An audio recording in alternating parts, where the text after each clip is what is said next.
लेकिन सबसे पहले आपको ये बताएं कि कोरोना की शिद्दत, एक और हलाकत खेज दिन। 24 घंटे में कोरोना ने 118 अफराद की जान ले ली। मुल्क में कोरोना से हलाकतों की मजमूई तादाद 17,117 हो गई है। मजीद 5,611 अफराद वबा से मुतासिर हुए हैं। एक रोज में 55,128.17% रही। आपको आगाह कर रहे हैं कोरोना की शिद्दत के हवाले से, एक और हलाकत खेज दिन के हवाले से, जहां 24 घंटे में कोरोना ने 118 अफराद की जान ले ली। मुल्क में कोरोना से हलाकतों की मजमूई तादाद 17,117 हो गई है। मजीद 5,611 अफराद वबा से मुतासिर हुए हैं, जबकि एक रोज में 55,128 टेस्ट किए गए और कोरोना के मुस्बत केसेस की शरह 10.17% रही।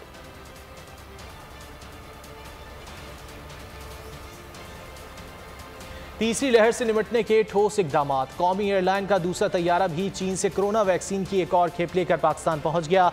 PIA का दूसरा तैयारा 3 लाख से जायद डोज लेकर इस्लामाबाद पहुंचा। तीसरी परवाज सुबह 10 बजे तक चीन से इस्लामाबाद पहुंचेगी। PIA की तीनों परवाजों के जरिए मजमूई तौर पर वैक्सीन की 10 लाख खुराकें लाई जाएंगी। इससे पहले एक परवाज 3 लाख डोज रात 3 बजे लेकर पहुंची थी। पाक फ़ज़ाइया का तैयारा वैक्सीन की 5 लाख डोज लेकर पाकिस्तान पहुंचा था।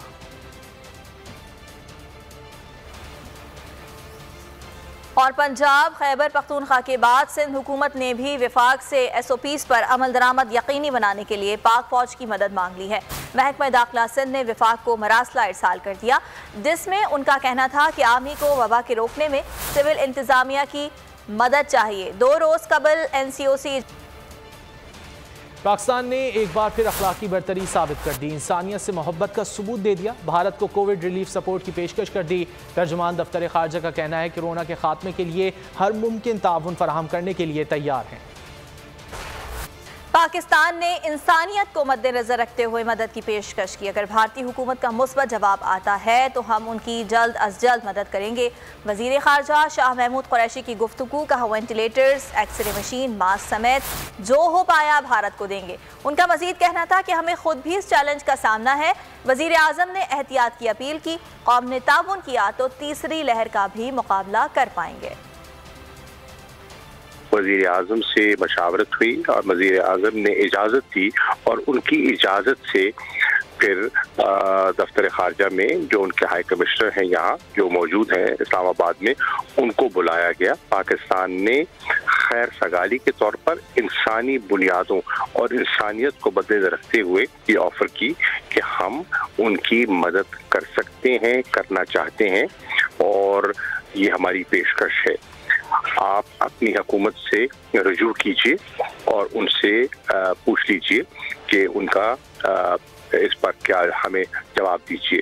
अगर उनका हमें मुस्बत जवाब आता है तो हम उनके साथ बैठकर मॉडलिटीज़ वर्कआउट कर लेंगे ताकि हम बरास्ता वागा उनकी जल्द से जल्द मदद वहाँ पहुँचा सकें। वेंटिलेटर्स हैं, एक्सरे मशीन्स हैं, मास्क हैं, PPE इक्विपमेंट है, जो हमसे हो पाया हम करने की कोशिश करेंगे। वज़ीर आज़म इमरान खान का कोरोना की मुहलिक तरीन लहर का सामना करने वाले हिंदुस्तानी अवाम से यकजहती का इजहार। ट्विटर पैगाम में लिखा, हम अपने हमसायों समेत दुनिया भर में वबा की जद में आने वालों की जल्द शिफायाबी के लिए दुआगो हैं। इंसानियत पर हमलावर इस आफत का हमें मिलकर मुकाबला करना चाहिए।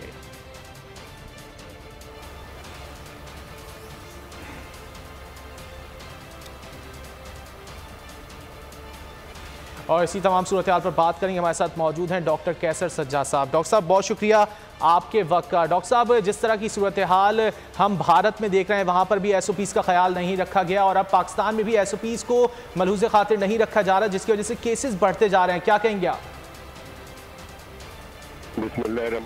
बहुत शुक्रिया।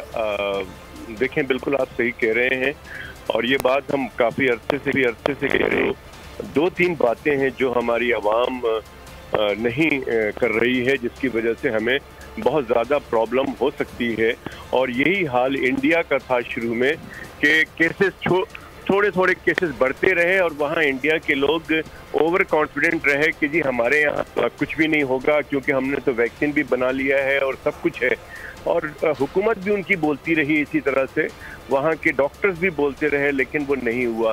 सेम हेयर हमारे यहाँ अभी अल्लाह का शुक्र है, अभी भी मैं कहता हूँ कुछ नहीं है, लेकिन अगला जो हफ्ता है और अगले 2 हफ्ते उसके बाद वाला हफ्ता बहुत ज़्यादा प्रॉब्लम वाला लग रहा है मुझे, क्योंकि सूरत हाल बहुत तेज़ी से ख़राब हो रहे हैं, बहुत तेज़ी से।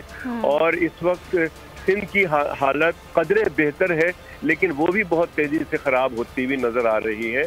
लिहाजा मैं समझता हूँ सूरत हाल वो नहीं रही कि हम सिर्फ लोगों से कहें कि जी आप मास्क लगाइए, सैनिटाइज कीजिए, हाथ धोइए, ये अब टाइम ख़त्म हो गया है।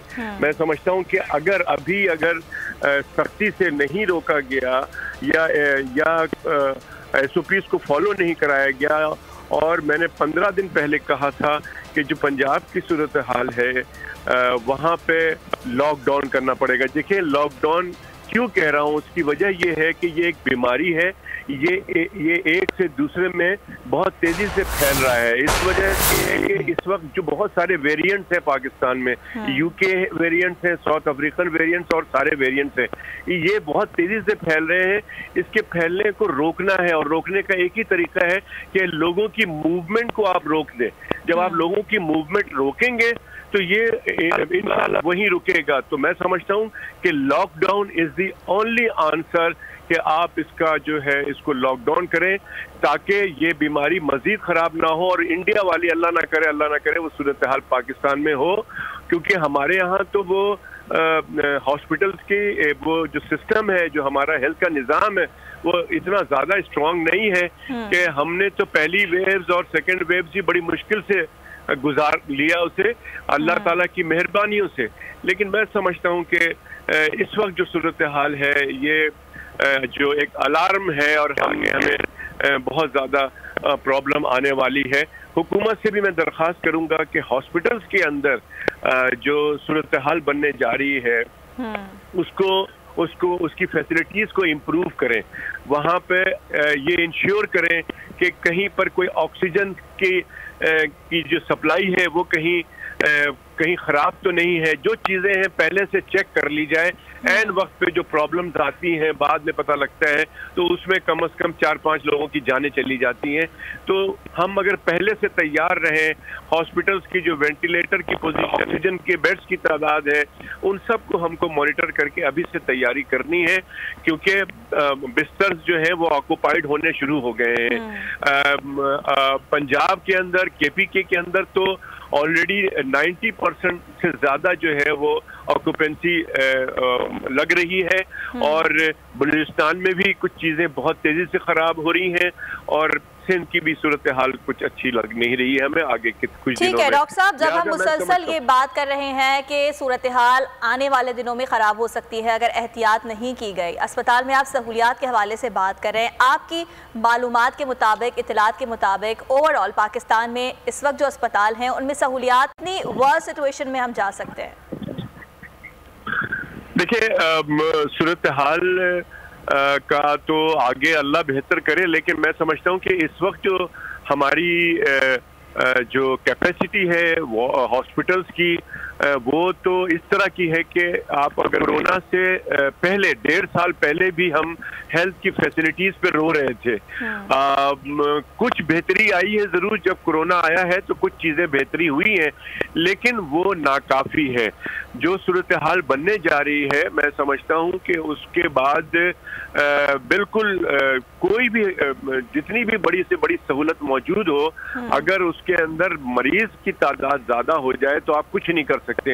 इसकी मिसाल मैं फिर दोबारा इंडिया की तरफ जाऊंगा कि अल्लाह ना करे कि वो सूरत हाल हमारी हो कि लोग लाइनों में ऑक्सीजन लगाने आ रहे हैं और दुलारे के लिए लाइन में लगे हुए हैं, और वहाँ अस्पताल के अंदर बिस्तर नहीं है। अस्पताल वाले मना कर रहे हैं कि आप इंतजार करें, बिस्तर खाली होगा तो आपको लेंगे, और जब तक के मरीज मर जाता है, लाइन में ही इंतकाल कर जाता है। तो अल्लाह ना करे कि ये सूरत हाल हमारे यहाँ हो। और बार यही कहता हूँ कि अब ये सूरत हाल ऐसी हो गई है कि आवाम को बहुत सीरियसली सोचना पड़ेगा।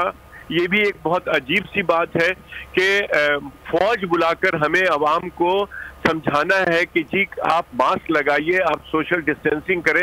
ये भी बड़ी अजीब सी बात है। मैं समझता हूँ कि ये वक्त है तमाम हमारे पॉलिटिकल पार्टीज के लीडरान के लिए कि इस वक्त मिलकर मिलकर सब एक अपने अवाम को कोरोना से बचाव के एहतियाती तदाबीर और हिकमत अमली तय करें। डॉक्टर साहब, आप एहतियाती तदाबीर की बात कर रहे हैं तो SOPs पर अमल दरामद के लिए अब फौज को भी तलब कर लिया गया हुकूमत की जानिब से। और इस्लामाबाद में हमने देखा कि फौज की जानिब से इकदाम भी उठाए गए, कई दुकानदारों के ऊपर जुर्माने आयद किए गए और दुकानें भी सील की गई। अब सिंध में भी सुन रहे हैं कि फौज को तलब करने के हवाले से गुफ्तगू की जा रही है। आप क्या समझती हैं, कैसा इकदाम है हुकूमत का?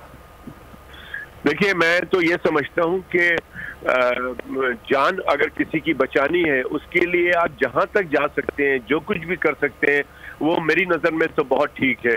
क्योंकि बज़ाहिर इस तरह से नज़र नहीं आ रहा कि लोग जो है एहतियाती तदाबीर अपना रहे हैं या उनको ये पता लग रहा है कि जी हमारी जो है ये प्रॉब्लम्स होंगी। लोगों को इतना भी नहीं समझ में आया है अभी तक तीसरी वेव्स में कि एक आदमी जब घर का बीमार होता है, हाल में जब एडमिट होता है तो लोग उससे मिल नहीं सकते हैं। कितनी अजियत की बात है कि अस्पताल के अंदर लोग, एक आदमी दाखिल है, उसको लोग मुझे फोन करते हैं कि जी डॉक्टर साहब जरा पता करें कि मेरी वालदा किस हाल में है या मेरा बेटा किस हाल में। तो ये कितनी समझता हूँ कि बहुत बेबसी की बात होती है। तो खुदारा लोगों को चाहिए कि इस बेबसी से बचने के लिए एहतियाती तदाबीर अपनाएं। और वो लोग जो बाहर जाते हैं और उनके घर के अंदर कोई बुजुर्ग हैं या 60 साल से ज्यादा के लोग घर में मौजूद हैं, उनको बहुत ज्यादा एहतियात करने की जरूरत है। उसकी वजह है कि वो बाहर जाते हैं और बाहर से घर आते हैं तो वो किसी भी, और अब तो मैं बुजुर्ग की क्या बात करूं, अब जो लोग घर से बाहर जाते हैं किसी काम से और अगर एहतियाती तदाबीर नहीं आते तो उनके बच्चे बीमार हो सकते हैं। क्योंकि ये जो यूके वायरस है ये उनके बच्चों को भी बीमार, और बच्चों की भी जान जा रही है। जो गो के उसकी तादाद कम है बच्चों के इंतकाल करने की, लेकिन प्रॉब्लम तो है। तो अगर आप सोचें कि आपका बच्चा अगर बीमार होता है और उसको अस्पताल दाखिल करा देते हैं आप, लेकिन आप अपने बच्चे से अस्पताल में मिल नहीं सकते, तो आप सोचें कि आप पर क्या बीतेगी।